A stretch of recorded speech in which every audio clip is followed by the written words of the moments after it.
Now I'm 18. I've been modeling more and I just turned 18. Miami was only an hour and a half away from West Palm Beach. So here I am headed south at 18 just to do different modeling jobs, meeting more people. I'll stop through Fort Lauderdale, stop through Miami. You know, now I'm 18, I can host clubs, I can do parties, same thing. You know, I can do more than if I was 16. And now at this point in my life, I'm very curvaceous. My curves are like popping, my hips are coming, boobs, all of that fits a Miami model. That's, you know, bikini, swimwear, calendar, all of these things. I'm becoming the perfect image for this. So now me at 18, I'm still working my early childhood job. Again, I got promoted, so now I'm a counselor. I'm graduating high school. I was modeling more. So all of those are like positives, right? Now, what happened, my high school graduation time frame, senior year, and I might not be the only one, and if you've experienced this, you're not alone. My parents got a divorce. That was the hardest thing for me because I grew up having that the whole time, you know, seeing all of that. I'm the oldest of 5, so I was really feeling bad for my brothers and sisters because I'm already kind of leaving the house, and now I'm leaving the house, my mom and dad are splitting, so here's this massive explosion of people leaving, you know, for the younger ones. That hurt me, but I couldn't allow it to drain me and distract me from still setting goals for my family. Mind you, again, pause, I'm the oldest of 13, maybe 14 kids in my family, so I'm the one setting the freaking high bars, high goals. I'm not complaining, I'm truly blessed and grateful, but I have that reality and that weight on me to keep going because they're all looking at me, you know? And so, hi, if you're all looking, this is your beautiful sister, and I call myself auntie even though I'm their like cousin, but we're so close, and I love that. And I love that aspect, and I'm older. So yes, I'm talking to you guys. So yes, my parents got a divorce. You know, me and my guy, I think we had broke up at that time. It was just a lot of things were just like going downhill. I didn't know how to sign up for college. I didn't know what the hell to do. I didn't know where to go. My mom, thank God to one of my friends who helped me, you know, go to the next level of college. I did have opportunities and potential to go to universities and all of those great things that any high school student, you know, desires to do, but I didn't have the help. And that's not a reason, but now I know. But sometimes you do need that support, honestly. That's why we, you know, inspirational people do what we do, to inspire you, to help you, to guide you. Because you, as much as you don't, oh, that shouldn't be an excuse, sometimes you just don't know what to do or where to go. So yes, and so at that time I did have a friend helping me, and I was like, you know what, well, cosmetology is something that I'll be interested in doing. You know, I didn't need much. All I need, like, mom, I need this, I need that, I need that, give me this, give me that, just to sign up.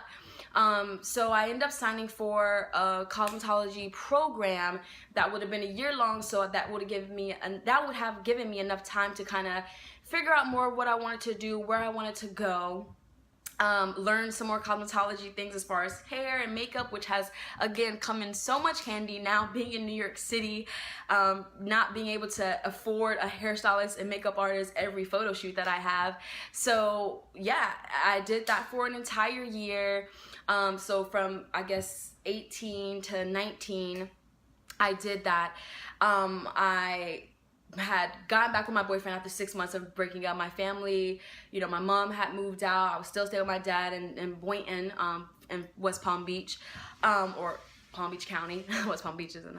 Anyways, so at that point, I was going to, so I went to that school. All of my friends went off to universities. They left me in the city and they kept going, which is fine. That is definitely a part of life. So yeah, and that was my life for the next year. I went to cosmetology school. I still worked at the elementary school and early childhood. I still modeled, and I ended up just going crazy, and I wanted more money. So I ended up becoming like, I ended up working early mornings before school. So I would do early morning shifts at the elementary school.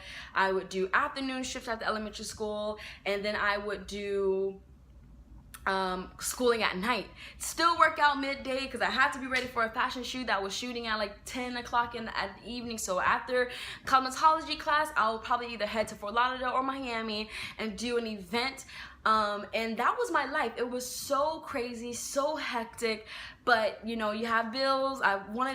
Just got a car. Longer story than I really want to go into depth. If you want to know about that part of my life, because you might be going through a situation, if you should stay with your boyfriend or get back with your ex, or you know, how to get through life. I can't afford this. I don't know how to find peace. If you do want to know that, you know, comment below, email me, say, hey Lee, how did you get through that time, and how did you continue to see hope in the midst of chaos? How did you find peace and confidence? Because I look at that time in my life and I know that anybody could have went crazy, anyone could have given up, anyone could have just became, you know, an alcoholic, addicted to drugs, anything. But God kept me, and he kept me focused, he kept me going. So now, as much as I would love to go into detail of those parts of my life, because that's a movie straight up, and that will be coming soon at one point, keeping you on task, keeping you on focus, because I know this can be very long, so let me give you some life really quick. Okay, stay focused. So now we are a year after college. I'm still with my ex at this point. I'm still working at the school, and then I had a vision.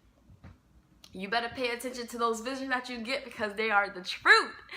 I had a vision that revealed, okay, and I am a believer. I am in love with El Shaddai. I believe that, you know, there's a spirit. I believe that, you know, there is a God. There is things greater than what we can imagine that aligns us, that has created us, that prepares us.